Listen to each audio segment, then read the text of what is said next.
A poeira da estrada grudava na pele de Lia, como uma segunda pele. O escritório do coronel Eurico tinha o mesmo ar parado de sempre, um cheiro denso de tempo e segredos. Ela empurrou a porta de madeira pesada, que rangeu como um lamento. Eurico esporava, sentado atrás da mesa de jacarandá, polindo um revólver com um pano branco. O metal brilhava sob a luz amarelada da tarde. Veio tomar um café, moça?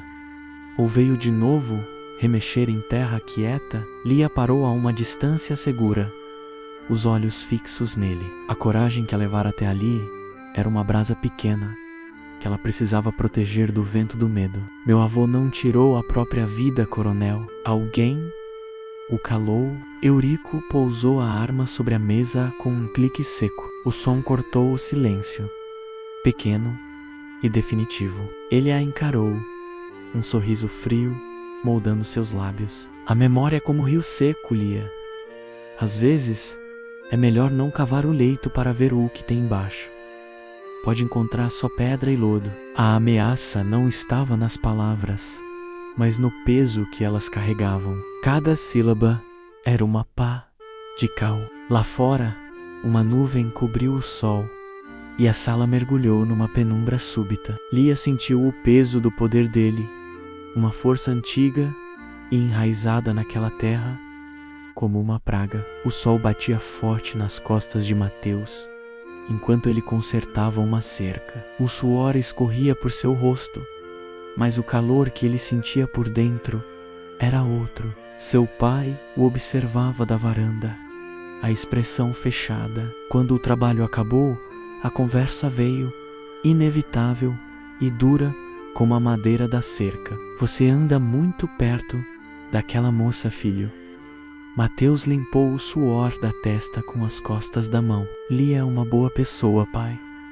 Só quer saber a verdade. O pai se aproximou, a voz baixa e áspera. Verdade? Verdade aqui tem preço. E é um preço que a gente não pode pagar. O coronel não gosta de gente curiosa. E o que o coronel não gosta é saber engolir. O olhar do pai era um misto de medo e advertência. Você tem um futuro, uma família. Não jogue tudo fora por causa de fantasma. Deixe os mortos enterrarem seus mortos. Mateus sentiu a pressão como um nó na garganta. Ele olhou na direção da casa de Lia, uma mancha branca no horizonte. A lealdade ao pai e o sentimento por ela o partiam em dois. Ele sabia que o pai estava certo. Sabia do perigo, mas o silêncio de Lia gritava mais alto que qualquer conselho. Afastar-se dela era como arrancar uma parte de si mesmo. A terra ao redor parecia guardar o mesmo dilema, fértil para o plantio, mas cheia de pedras escondidas. O cheiro de alecrim e café fresco enchia a cozinha de Dona Rosa. A velha senhora mexia uma panela no fogão de lenha, os movimentos lentos e precisos. Lia sentou-se à mesa, o coração apertado. Ele me ameaçou, vó. O coronel. Dona Rosa não se virou. O vapor da panela subia turvando o ar. Eurico sempre falou com silêncio. Minha neta, as palavras dele são só a fumaça.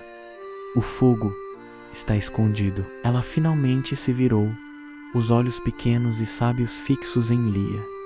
Havia uma tristeza antiga em seu olhar, a poeira de décadas. Há muito tempo, antes de você nascer, sua família e a dele fizeram um pacto de silêncio para proteger as terras. Seu avô e o pai de Eurico. A revelação caiu sobre Lia como uma pedra. Um pacto. Sabra Oakway. Dona Rosa suspirou, um som cansado que parecia carregar o peso dos anos, sobre algo que aconteceu na divisa das terras, algo que manchou a honra das duas famílias. Eles juraram enterrar o assunto para que a paz pudesse crescer. Mas a paz que cresce em cima de segredo é erva daninha, Lia. Uma hora, as raízes podres aparecem. Lia sentiu um arrepio. A história do avô era mais profunda e escura do que imaginava. Era uma herança de silêncios. Naquela noite, A insônia levou Lia ao velho baú de madeira do avô. O cheiro de cânfora e papel antigo subiu quando ela o abriu. Remexendo em documentos e fotografias amareladas, seus dedos encontraram um envelope grosso, escondido no fundo falso. O papel estava quebradiço, a tinta da caligrafia quase apagada pelo tempo. Não havia remetente, mas o destinatário estava claro: ao Coronel Eurico.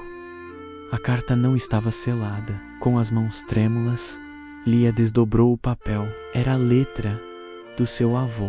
As palavras eram poucas, mas carregadas de um peso que ela sentiu nos ossos. Falavam de um erro, de uma dívida e da terra que serviu de testemunha. A carta era a prova de que o silêncio entre eles não era de pasmas do trégua, uma trégua que a morte do avô havia quebrado. Lia dobrou o papel com cuidado, o coração batendo descompassado. Aquele pedaço de papel era a chave, mas ela sabia que a porta que ele abria podia levar a um lugar muito mais sombrio. O passado não estava morto, estava apenas adormecido. Na fazenda do coronel, um peão se aproximou com cautela. Coronel, a moça, a neta do falecido, andou remexendo nas coisas velhas dele. Dizem que achou uma carta. Eurico continuou, olhando para o horizonte, onde a noite engolia a terra. A brasa do seu cigarro era o único ponto de luz na escuridão. Ele soltou a fumaça lentamente, um véu cinzento que se desfez no ar. Um sorriso sombrio, quase imperceptível, tocou seus lábios. Deixe que ela procure. Ele deu uma última tragada e jogou o cigarro no chão, amassando-o com a bota. O fogo se apagou com um chiado baixo. Se ela cavar fundo, vai encontrar o inferno.